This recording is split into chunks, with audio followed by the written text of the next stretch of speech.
So let's talk about this one. This is the Mikey battery grip for the A7R3 and the A9.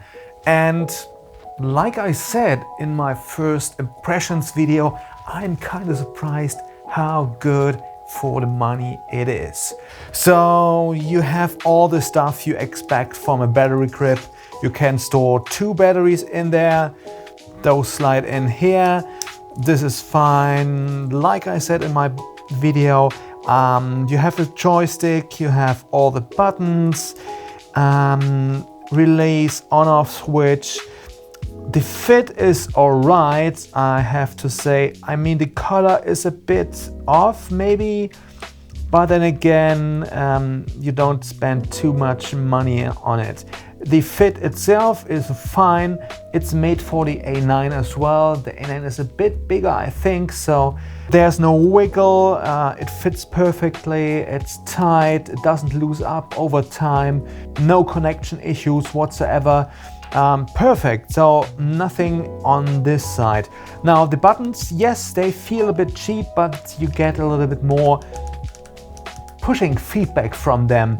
But keep in mind, if you are a wedding shooter or something, those are a bit loud, so maybe not the perfect fit for wedding shooters and shooters like that. And overall, it's made of plastic, not like a magnesium alloy, something like the Sony one is. So if you are an outdoor shooter and have bad weather conditions all the time, I rather would go for the Sony one anyways, because the buttons are a bit better and more sturdy. So for a heavy-duty user, that might not be the battery grip to go for, but for the common, every now and then I need a battery grip, more battery power, bigger body, yeah, go for it.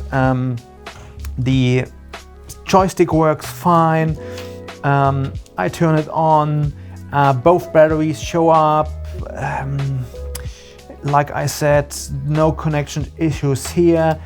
So the shutter works perfect, so no questions asked. You have the same button layout. It works, it just works. I don't have any issues with this battery grip whatsoever. Only thing, the dials here, the front and the back dial, those feel a bit cheaper and easily turned. The dials on the camera are much better, so keep that in mind. But overall, it's fine, I think.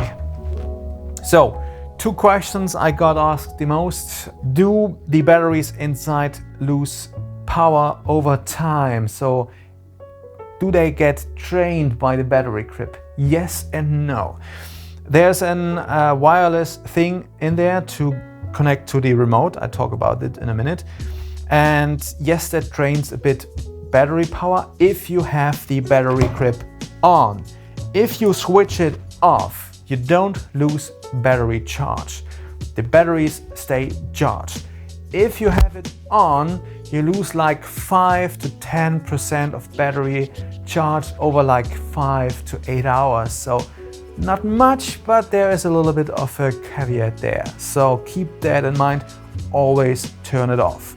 Second question, can you charge the batteries inside the battery grip? Yes, you can. I have a power bank here. I connect to the USB-C port. Oop, there you go.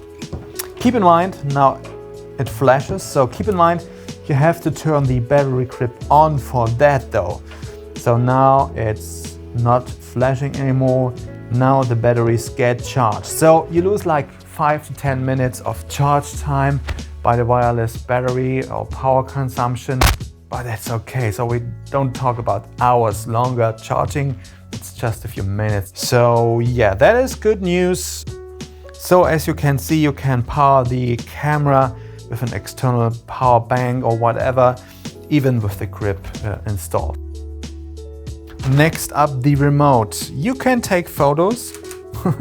That's nice. It works fine. Also nice if you shoot time lapse and stuff like that, or need long exposure or whatsoever. basically everything that a external USB remote thingy does. You can do that with this remote. It's a bit tricky to set up at first, but if you get into it, you get used to it. So that's nice. Only thing, the display is a little bit hard to read in strange lights or even at normal lights. So that is a bit tricky.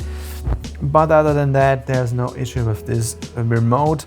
And the nice thing is now that you can program the video record start-stop to the shutter button. You actually can start and stop. No, my card is full there, so it doesn't work too much, but it works. Only thing is, it might have been nice to have like a switch on the grip or inside or whatever to turn off the Wi-Fi thingy. It's not Wi-Fi, it's like 2.5G, something like that, like a wireless mouse or something, because it's always on and it drains a little bit battery and you might not need it all the time. So that would be a nice thing, but overall I kind of like the remote, especially when you shoot like time-lapse and stuff like that. So overall I like this grip. It's a nice grip for the money. I had no issues for the last few weeks with this. It's a solid one. Also, this is really nice. This is a solid little thing, so it really fits nicely in your hand. Overall, yeah. The button plate might not be as solid as the Sony one, but then again, it's all right. I don't use tripod plates or tripods anyways too much with that, so no issues there. Good option for the money if you need a battery grip every now and then. That's it. Thanks for watching. That's it. Peace out. Cheers. See you on the next one.